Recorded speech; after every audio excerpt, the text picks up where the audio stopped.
Hi team, I am making a video today that is a little outside of my normal scope because I was inspired by my dad. He is a big sports nerd, he's a big sports fan, and we grew up with sports in the house, and so it's always been part of the rhetoric. On the side, I've never been a big athlete. I've been on sports teams, but I've never identified as an athlete per se, just because I've not been very good. so, um, so I wanted to make a video because there is something that's been kind of on the agenda, and I know that it's very important for my dad, so I wanted to talk about it, and that is the story of Caitlin Clark and her basketball climb to fame. She is trying for equality. That is the big message here. Women in sports, and trying to boost women in sports and their right to equal pay as men, equal power in their rhetoric for what they do. And I do believe in equality in this regard. Sports, not my normal rhetoric, and so I did not really jump on the bandwagon, just because we never go to games, and so my dad has been watching on TV, YouTube, constantly, which has always been his stick. He's always doing it. Sometimes I'll join him, just very rarely. But it's really, really important to him, and I believe in equality, and I believe in closing the gender gap, and so I wanted to talk about it because the way that I've kind of overheard. I've been living in the same house with my dad for a while now, and so I've kind of overheard a lot of the social media stories. I've kind of overheard some of the interviews, and not really by choice because it's not my rhetoric, but I do understand that athletics is very important to a lot of people, and a lot of people put a lot of pride into them and a lot of self-worth into them, and there is quite a bit of power in that rhetoric. Obviously, professional athletes make a lot of money, and it's not my wheelhouse, and so that's something too that they make a lot of money for something that isn't one of my personal priorities or personal values, and so maybe I should say something about that also. But we'll get to there in my lecture. I took notes because I'm bound to have foot and mouth. I'm bound to say something and then try to backtrack and like, no. I believe in this initiative. I believe in the initiative of trying to bring equality into sports. That is without a doubt beyond contestation. I don't see why men would need to be paid more than women in this regard, or why they deserve more respect for their athleticism. I know that I have heard it argued that biologically men are more prone to physical prowess in that they are biologically designed to be stronger, and of course, with training, I mean, there's serious competition there for speed, but like jumping things, and I don't know the science, but this is what I believe to be true, that the biologically men do have that strength, and I have also heard that their games, their athletic games, are argued to be more physical in that regard, and therefore more interesting. So we'll just bring that out. But of course, with I mean, I don't mark people by their athleticism per se, and so jumping a little higher might be a little impressive, but it's probably not going to be something that I'm like, oh yeah, you know, woohoo. so, um, so again, I've heard tell of Caitlin Clark. I inherently want to like her character. I've heard that she's a great player. That was how my father brought up the subject. I think the very first time we were making small talk at the dinner table at our family cabin, and he's like, "Oh, Caitlin Clark, she's really really good. She's bringing bringing butts into the seats and bringing people in just because she rocks, and the games are really great, and it's this great culture, and so I'm behind that, and it's inherently, oh, that's great, that's so good to have that good culture, that good community there, and I have kind of again walked through and kind of subconsciously caught snippets of interviews, and obviously she does have to hold herself to a certain standard in advocating for her team, for her cause. Obviously we want people to care. With athletics, there is a big level of community there, and there's a lot of bonding that can happen, and it's just nice to have something that we can all care about together, and that's what sports give us, something to unify, to bond over, and it doesn't matter if it's female sports, if it's male sports, if it's, if somebody's good, that's just something that you can be like proud of, and it's not hurting anyone, and so it's healthy, and it promotes healthy teamwork, team playing, athleticism, and so those are all healthy things working together. So really there's not really a downside to supporting sports. And so Caitlin Clark seems likable. I know that there is a good deal of pressure on her, and the rhetoric there is, I think that they have been really just Caitlin Clark, and my dad too is always talking Caitlin Clark, and apparently I can't say her name. Too many L's with the cuz. But she seems nice, and like I saw her insurance commercial. Like I said, I'm outside of the rhetoric, and so like catching the snippets of the interviews, if they're humble, if they have a sense of humor, if they've got that humility there, I can get behind a character. I can get behind an athlete. I liked.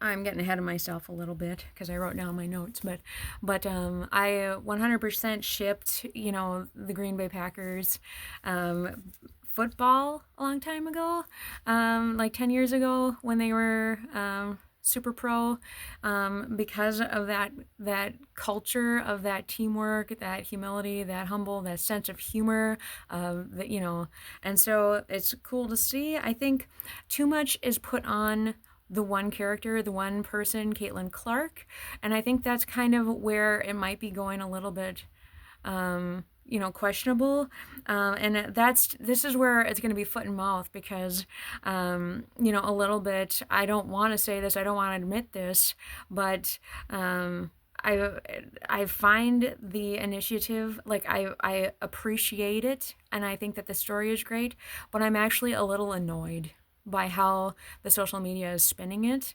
But I recognize that, and that's not good. And because I support the cause, and I think that, Caitlin Clark seems very nice, and I liked her commercial for the insurance. I liked the little snippets of interview that I saw, but I feel like it's talking a lot about her fame and putting a lot of emphasis on her versus, bringing it back to the team and bringing it back to the sport and the team culture.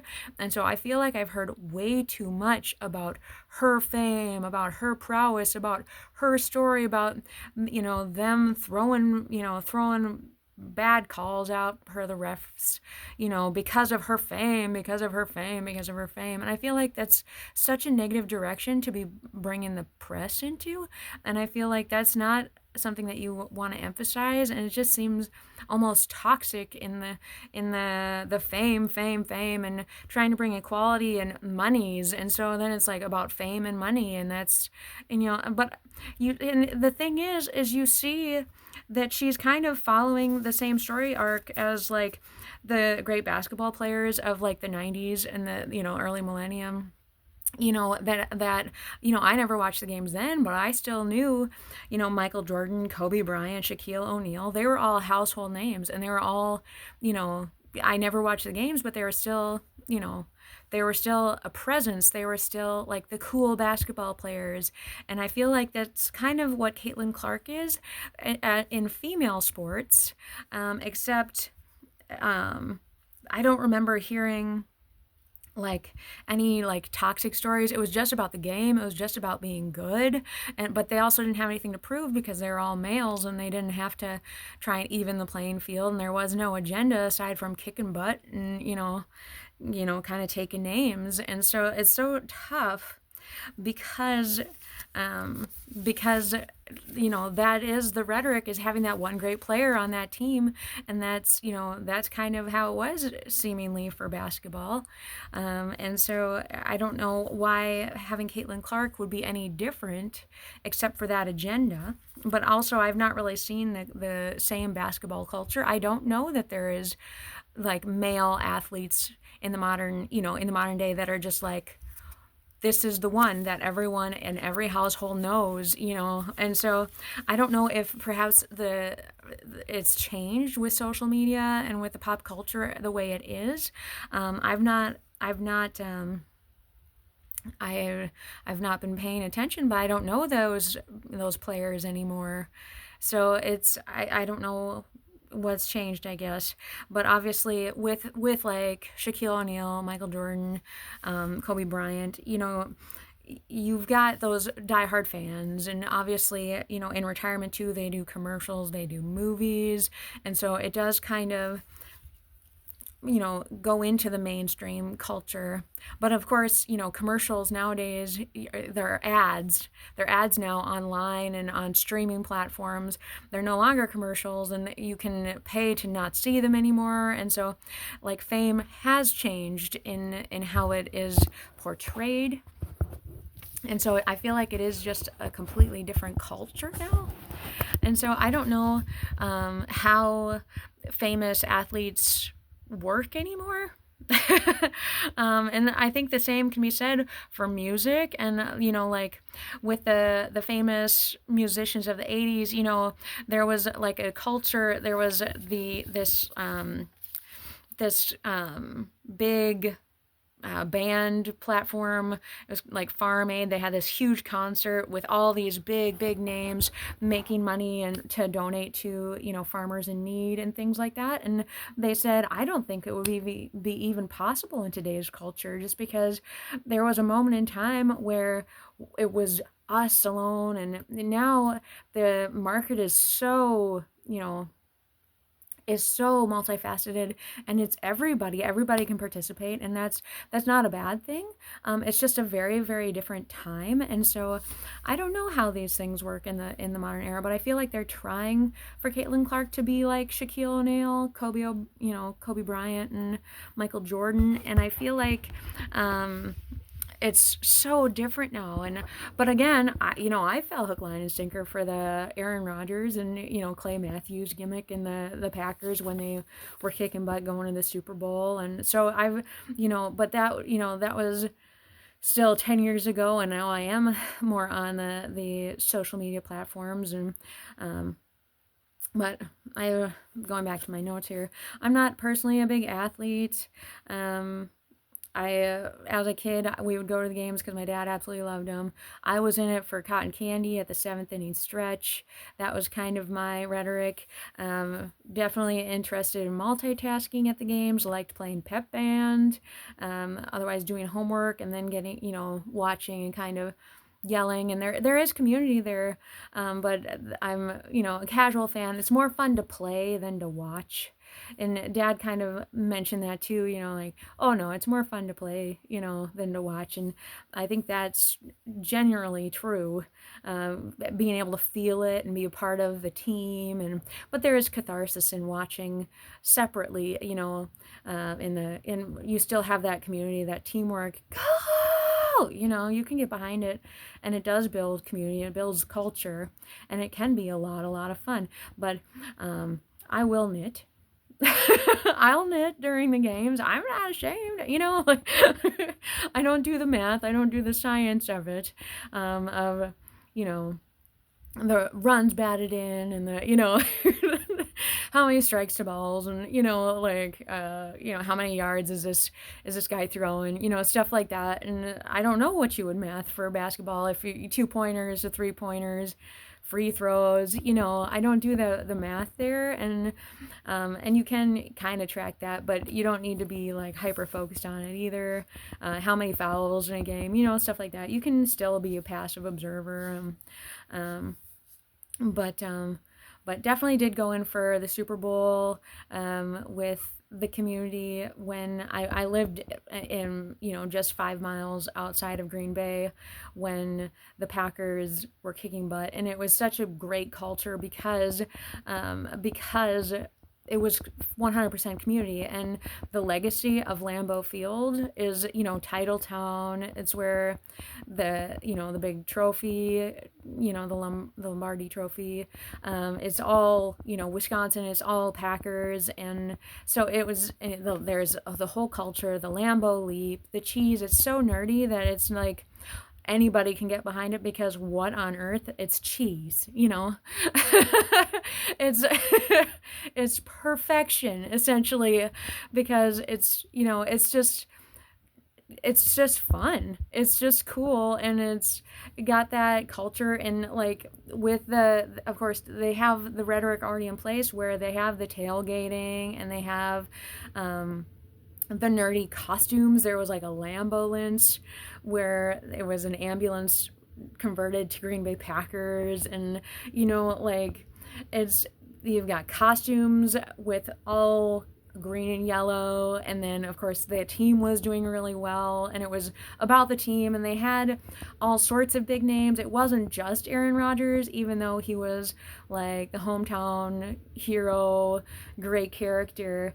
We also had Clay Matthews with his eccentric hair, and the way that the popular culture shaped it, it was just humility, literally just playing for the fun of it. Like seeing their pictures, the athletes, pictures on the front page, like pulling faces, just like, like, and it was like, we're in it for fun. We're here to have fun and to be a part of this team. And, with the Clay Matthews, hair. And then we also had Donald Driver, and it was, the entire roster was just great, and it was just so cool. But of course I was kind of, I was an outsider. I'm from Minnesota.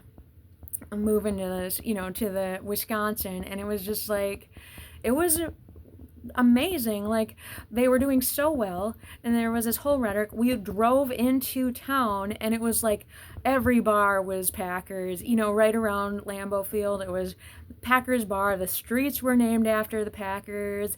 People were signing autographs at the local mall. It was just, historical characters, Bart Starr, and it was an entire culture, and it was just like hometown love. It was community love. It was something everybody could get behind, and they weren't taking themselves too seriously. They weren't like these, like, I'm only an athlete, and of course, I mean, it just seemed like they were down to earth, good people, willing to be nerdy, and,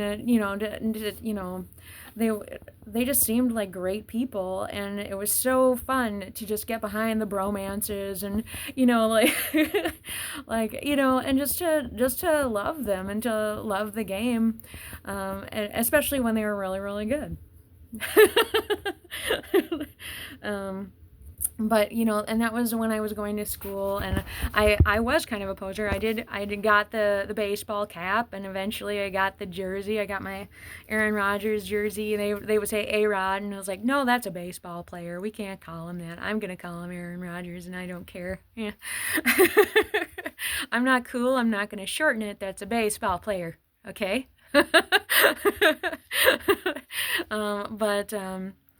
But it was just a great vibe, but there wasn't an agenda there. There wasn't gender disparity there that was overt. Of course, one of my college friends was a woman, and she ended up joining a semi-professional football team too. And I would get behind her. I'll give her a shout out. Hi, Andrea. I don't know if she's ever gonna see this. I don't know that we're Facebook friends anymore, but 100% would support her.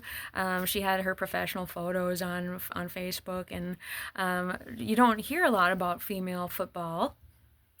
And so that is something that you could bring up, and that is something that could be addressed. And so it's good that it's being addressed in basketball. This isn't the first time, of course. I know in Minnesota we had this great epic player called Lindsay Whalen, and I remember this was like probably 15, 20 years ago. I shipped her. She was a phenomenal character, a phenomenal player. And then basketball kind of left the Rhetoric, and I didn't hear anything about her career. And so I feel like I'd love to see her in this conversation with Katelyn Clark again, because she's not alone. She's not the only great player. There's a whole Rhetoric there, and to kind of talk. And of course, I'm sure like that sort of conversation has happened, or like an all-star females game,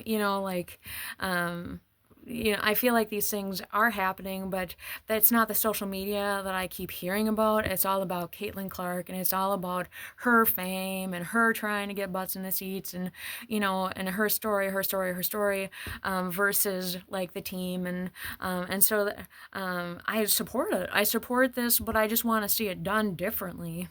And let's see, what else? What other notes? But again, I'm not the biggest athlete. Sports are on and off my algorithm. I got to see someone else's social media posts, and I was like, wow, there's a lot of sports on this, and it's literally just fluff. It's like like confetti with the sports field there, and it's so different to see someone else's social media. So it's like mine sports don't even exist, and I 100% ship the Green Bay Packers, and if I ever see anything on my feed, that's a surprise. I have to go to Google, and I have to type in the scores in order to figure anything of that that stuff out, and so it's not on my feed at all. And so it's when it's not on your algorithm, it's just like gone. And so again, that's also something that might be kind of annoying in this entire conversation, because it seems like completely like a side conversation, but there's still so much money being put into these athletics, and so that's something that still needs to be addressed. And of course, there's a lot of power there, and so again, it not being on my algorithm is also a little concerning because it's not my Rhetoric, and so it's like it doesn't exist, but how much money goes into it? And I get behind it. I get behind pouring money into the Green Bay Packers. Even though they're not in my algorithm, I will still be a nerd until the cows come home about the Green Bay Packers, because there was nostalgia there. There was love there. There was community there. It was about time. It was about place. It was magic. It was great athletics. It was great team chemistry, and it wasn't just one player either, even though I die hard ship, A-Rod. I will never, Aaron Rodgers and Clay Matthews, and it was just, there were so many good characters, so many good players on that team. And so it was, so I'll pour money in. I have a Packers jersey. I want a cheesehead. I am broke, so I was like, I'm not gonna pay that much for the foam at this time. But I definitely would not dislike it. I had Packers scarf, Packers pajama pants, because I also got to tease my dad about it. And so even though it's not in my algorithm, it's family, it's family. It's bonding. I get to tease my dad because he's a Vikings fan. And so it's so important, and it's so, but I'll pour money into it. And so it's good to know, and good to have it a part of the algorithm to talk about. And if there is gender disparity there, which there blatantly is, especially when it comes to, sports like female football is, not really something. Like, I had a friend, and now I don't know if I'm friends with that person on Facebook, but otherwise I don't know if it exists, and so, and the same thing about basketball. And so it's good that we have this conversation going. It's good that we've got the history there with like players such as Lindsay Whalen and now Caitlin Clark. And so it's just super important. But also I feel like there is a natural bias there with basketball, and that they're kind of getting the shaft a little bit, just because, like, if it's not a part of your algorithm, it's not a part of your rhetoric. There's nothing kitschy about it. There's nothing that catches in the pop culture. I know that there was like a movie from the 80s, Hoosiers, and we have those 90s basketball players, and we have the movies and the commercials for underwear and Icy Hot and and things like that, and the space aliens, with Michael Jordan, and those movies are so good. But it seems like it's kind of trapped in time, and I've not seen that track through the ages because I've not seen the likes of those sports heroes reiterated. And so it's great to see Caitlin Clark in this rhetoric, and I'd like to see more of that culture for her. And so I think that that's important, but they don't have like the kitschy, the Frozen Four, the Super Bowl, the World Series. It's just the championships, which I actually had to ask my dad. I was like, wait, what do they have to end their season? Because I've heard of March Madness, I've heard of college ball, but I've never, watched the championships for basketball. I've never shipped a particular team. Of course, I would have gone to, like, I was with a union for one of my workplaces, and they offered, discounted tickets for a basketball game. I was like, I'll go. I liked it. And, but of course, I think they canceled it. But, so I don't dislike basketball. I, enjoyed going to the games for pep band. And so I don't dislike basketball, but it's just, I feel like, they don't get enough of that, like, that pop cultural grab. They don't have that same rhetoric. And we can talk about football, because I do feel like, baseball has, it's America's game. But then it's like there was a football takeover, and it's like now football seems like America's game, and then all of a sudden, now we're going into soccer, which I've heard is actually the most efficient sport, the best sport, which is why it's so globally recognized, because it's all athleticism without the concussions and the person-to-person contact that can actually be a health hazard. And so it's marketed as like the actual game, the best game, on a global scale. And so it's good, that they're bringing that to the United States. Obviously, we had David Beckham, which was something that everybody could kind of ship also in way of soccer. World Cup, that's had a place. So I do feel like, basketball could use a little more love, frankly, because I feel like it just kind of, it didn't get the TLC that a lot of the other sports were getting. And so that's another thing. Let's see. But female athletes, I'm pro equality in pay. I think that probably athletes are paid too much, especially, and that's something, you know, a lot of people might be like, boo, because it's good to just like want that dream, to go for that dream. But I feel like with sports, it's so much fun, and you just want to play anyway, and so it's like you just want to play, and you shouldn't want money for it. But of course, that's one of the appeals, one of the dreams is to, you know, get that monies for being an athlete and living the dream. But I don't think, and of course there's a lot of people get behind you and want to support you, and you're icons, obviously. And so, but I feel like you shouldn't really want the money or need the money to be an athlete, because it's so fun and it's just you and the team, and it's so that culture. I feel like you don't need money in that rhetoric, just because of how fun and team oriented it is.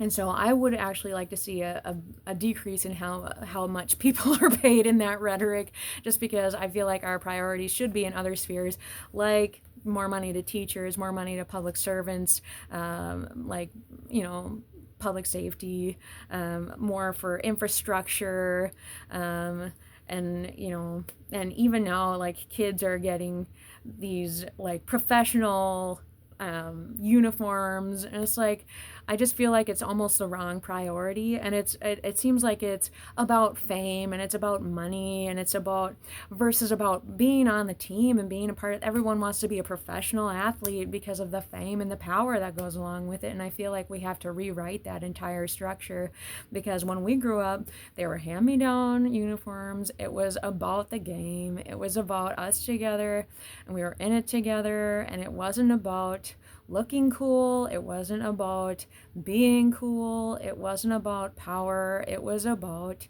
the game. And so, so I do feel like a lot of vanity has been pumped into the roles of athlete, and I feel like we've got to flip that script. We've got to remember that it isn't about how much money you put into it.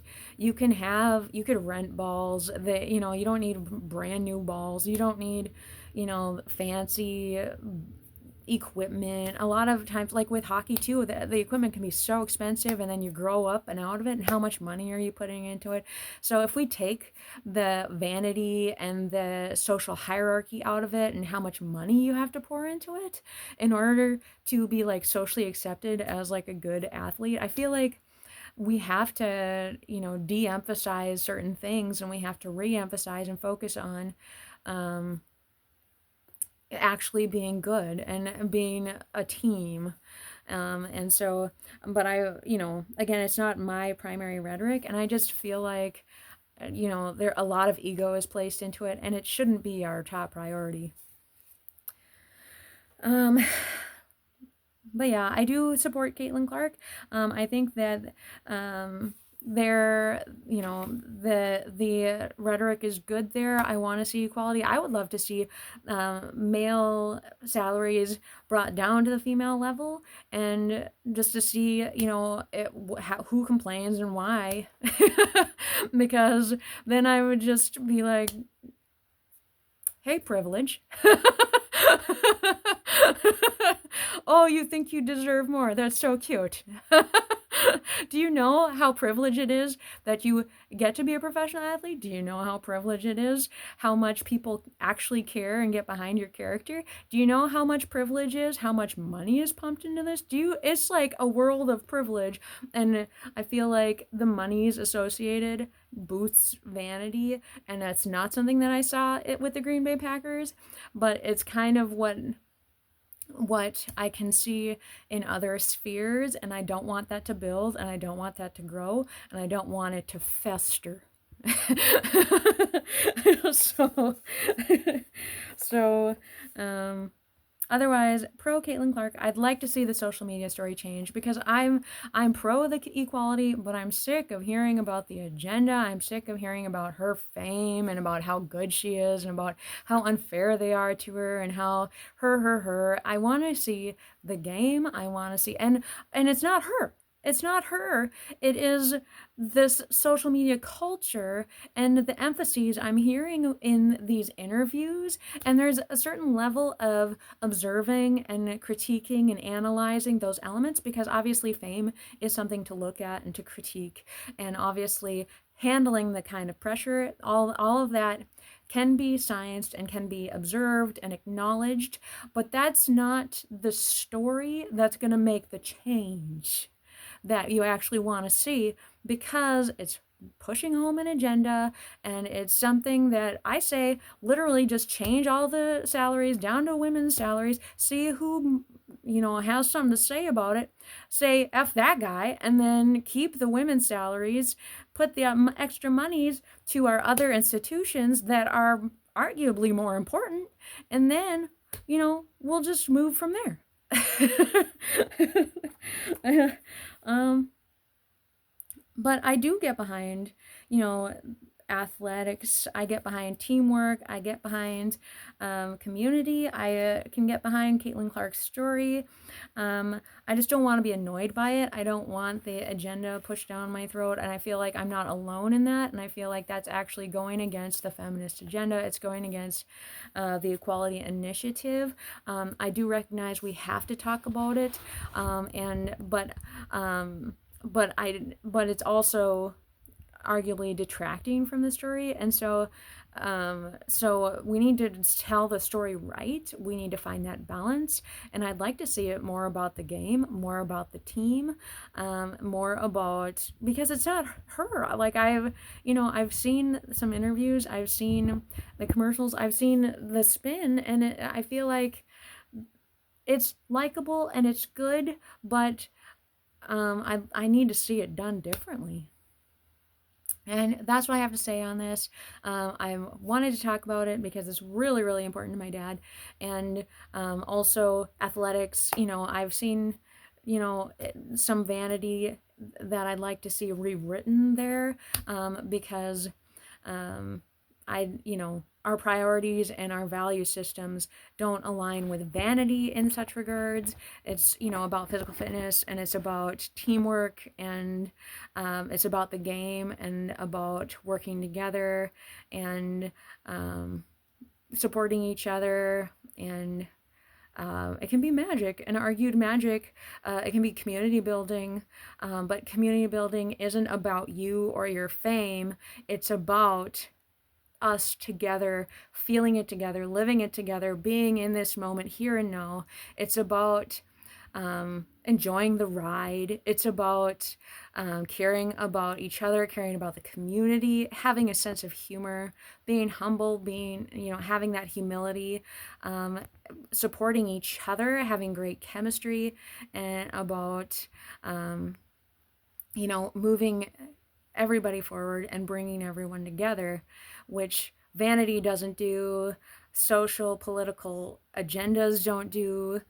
Well, to a certain extent they do, but they can also alienate. And so it's finding that balance and recognizing it. I say just make the change, and then don't even, it's obvious that we want to change that rhetoric, so just make the change. It's it's an evident, just say, all right, salaries are going to the female salaries now. If you have a problem, what's your problem? You're living a dream already. Oh, do you need more money? No, you don't. You're living the dream. Why are you worried about cash? Okay. And that's what I have to say. I'm going to stop this video. I love you, Dad. Go sports. And I love you, Aaron Rodgers and Clay Matthews. Go Pack Go. And that should irk my father too, because he's a Vikings fan. Skull. All right, bye.